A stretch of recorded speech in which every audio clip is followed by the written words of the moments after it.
নগাঁও জিলাৰ চামগুৰি সমষ্টিৰ তাৰাবাৰী জাতীয় বিদ্যালয়ত কৃতি ছাত্ৰ ছাত্ৰীক সম্বৰ্ধনা উপস্থিত চামগুৰি সমষ্টিৰ কংগ্ৰেছৰ যুৱ নেতা তানজিল হুছেইন। সদ্য ঘোষিত হাইস্কুল শিক্ষান্ত পৰীক্ষাত চামগুৰি সমষ্টিৰ দক্ষিণ খাটোৱালৰ তাৰাবাৰী জাতীয় বিদ্যালয়ৰ কৃতিত্ব লাভ কৰা ছাত্ৰ ছাত্ৰীসকলক সম্বৰ্ধনা অনুষ্ঠান। আজি বিদ্যালয় প্ৰাংগণত সদ্য ঘোষিত হাইস্কুল শিক্ষান্ত পৰীক্ষাত উৎকৃষ্ট ফলাফল দেখুৱাবলৈ সক্ষম হোৱা ছাত্ৰ ছাত্ৰীসকলক বিদ্যালয়ৰ তৰফৰ পৰা সম্বৰ্ধনা জনোৱাৰ উদ্দেশ্যে এখনি সম্বৰ্ধনা সভাৰ আয়োজন কৰা হয়। এই সভাত মুখ্য অতিথিৰূপে অংশগ্ৰহণ কৰে চামগুৰি বিধানসভা সমষ্টিৰ কংগ্ৰেছৰ যুৱ নেতা তানজিল হুছেইন।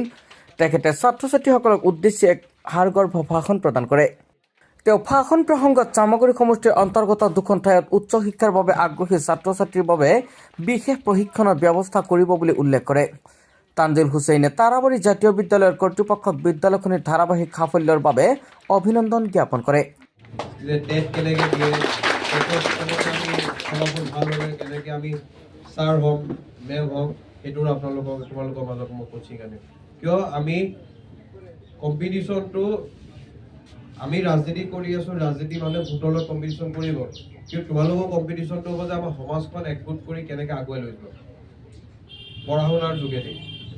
সেইকাৰণে মই তোমালোকে মোক যেতিয়া মন যায় তেতিয়া আহিব পাৰা, আৰু তোমালোকৰ যদি কিবা কাম মই কৰিব পাৰোঁ সেইটো মই বহুত সুখী হ'ম।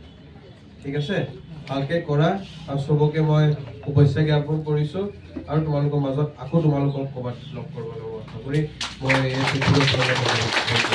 তো তোমালোকে সেইসকলৰ উদ্দেশ্যত কিবা এটা ক'বাতো ফাইমক কৈছোঁ দুই এক কথা ক'বৰ কাৰণে, সিহঁতৰ তোমালোকৰ জুনিয়ৰৰ কাৰণে যাতে সিহঁতো হাইস্কুল শিক্ষান্ত পৰীক্ষা ফলাফল ঘোষণা কৰা হৈছে। নগাঁও জিলাৰ পৰা চামগুৰি সমষ্টিৰ অন্তৰ্গত তাৰাবাৰী জাতীয় বিদ্যালয় এবাৰ বহুতখিনি ছাত্ৰ ছাত্ৰী এবাৰ উত্তীৰ্ণ হৈ কি ক'ব? প্ৰথমতে মই সমূহ ছাত্ৰ ছাত্ৰী যোনে ভাল ৰিজাল্ট কৰিছে মেট্ৰিকৰ চবকে মই শুভেচ্ছা জ্ঞাপন কৰিছোঁ, আৰু চবৰে যে ৰিজাল্ট ভাল হোৱাৰ পিছত ভালকৈ নেক্সট যোনটো আৰ্টছ ছায়েন্স কমাৰ্চ লয় তেওঁলোকক অনুৰোধ কৰিছোঁ যে চবেই নিজৰ মনৰ আশা যোনটো আছে, মনৰ পৰা যোনটো ষ্ট্ৰীমত যাবলৈ মন যায় সেইটোতে যাবলৈ মই এবাৰ মেট্ৰিক ফলাফলত চামগুৰি সমষ্টিৰ বহুতো ছাত্ৰ ছাত্ৰীয়ে এবাৰ নাম অৰ্জন কৰিছে আৰু বহুতো ভাল ফলাফল লাভ কৰিছে, কি ক'ব? এতিয়াও মই মোৰ নিজৰে গৌৰৱান্বিত কৰিছোঁ যে মোৰ চামগুৰিবাসী ৰাইজৰ চামগুৰিৰ আমাৰ যুৱক যুৱতীয়ে ভাল ৰিজাল্ট কৰিছে, আৰু এতিয়া মই উপস্থিত আছোঁ তাৰাবাৰী জাতীয় বিদ্যালয় য'ত 100% ৰিজাল্ট হৈছে, য'ত এটা ডিষ্টিংশ্যন আৰু বাকী চব ফাৰ্ষ্ট ডিভিজন বা ছেকেণ্ড ডিভিজন গৈছে।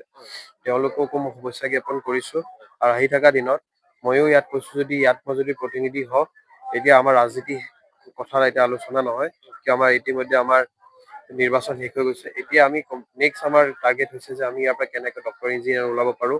সেইকাৰণে মই যদি ইয়াৰ প্ৰতিনিধি হিচাপে মই যদি জয়যুক্ত হওঁ, মোৰ প্ৰথমটো কাম হ'ব যে NEET আৰু JEE কোচিং কেম্প কেনেকৈ মই আমাৰ চামগুৰি সমষ্টিত কেনেকৈ আনিব পাৰোঁ, আৰু কেনেকৈ আমাৰ ছাত্ৰ ছাত্ৰীসকলে ইয়াত বিনামূলীয়া এটা NEET আৰু JEE এটা কোচিং কেম্প পাব পাৰে।